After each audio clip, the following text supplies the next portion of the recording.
kerupuk lontong, warung kopi sederhana. Kalau nyari AOK di Alfa dan Indomaret, nggak akan ketemu kalian. Selain karena harganya murah dan adanya kandungan berbahaya, kalian semua juga harus tahu kalau roti ini mematikan roti-roti rumahan lainnya.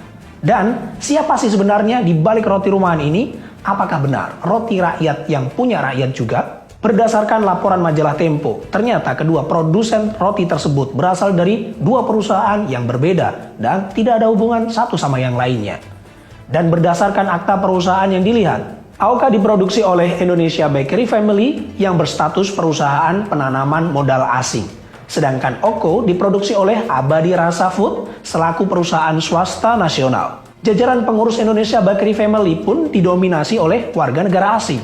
Sebagai contoh, jabatan Direktur Utama Indonesia Bakery Family dipegang oleh seseorang yang berinisial GX, warga negara Cina.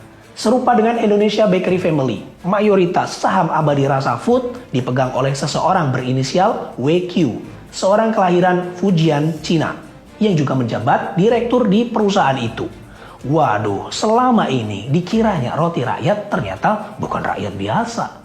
Menariknya, sejak munculnya roti ini, banyak produsen roti rumahan yang bangkrut, gulung tikar, bahkan putar haluan milih jadi agennya. Faktanya di daerah Kalimantan, roti rumahan banyak yang tutup karena banyak roti AOK yang masuk bisa puluhan kontainer. Warga mayoritas nelayan memilih membeli roti dengan merek AOK dengan alasan harganya murah, enak, dan tahan lama. Jadi awet kalau dibawa berlayar. Hal itu sangat meresahkan bagi industri rumahan lokal. Ya siapa sih yang terima? Tiba-tiba dari luar masuk brand roti rumahan yang langsung menyisihkan usahanya.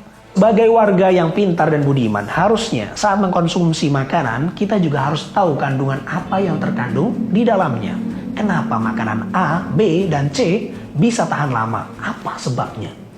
Setidaknya curiga sedikitlah dengan hal-hal yang sekiranya kurang wajar. Jangan hanya harga, rasa, lalu kita lupa dengan kesehatan kita. Satu hal lagi, roti rumahan yang wajar itu tahan lama maksimal 5-7 hari. Pemerintah khususnya BPOM harusnya bekerja sama dengan otoritas laboratorium lain sebagai bentuk transparansi. Sehingga data lab dari suatu otoritas laboratorium dengan otoritas lab yang lain dapat disatukan, dikaji, diteliti dengan bersama. Sehingga dapat kita capai tujuan bersama yang lebih baik, teruji, juga transparan. Bukan sebagai otoritas tunggal.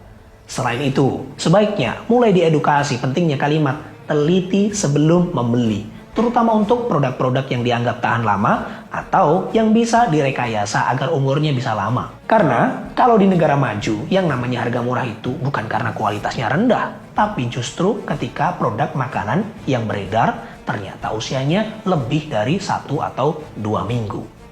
Jadi kalian masih mau jajan sembarangan kah? Rasa-rasanya kok nggak susah kalau cuma membaca komposisi makanan demi kesehatan. Nanti yang sakit siapa? Yang disalahkan siapa juga? Oke.